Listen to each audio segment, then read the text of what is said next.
বজাৰৰ পৰা আহিলি গ কি আনিলি বজাৰৰ পৰা চাওঁ মা ডাঙৰ মাছ পালিনে বজাৰত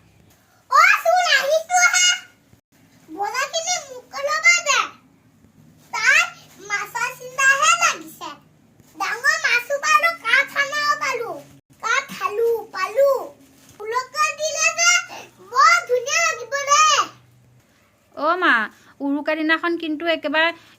কাঠলৈ মাছে ধুনীয়াকৈ বনাবি দেই মায়ে বৰ ধুনীয়া পাওঁ মই খাই পেলাই মা আৰু কি আনিছনো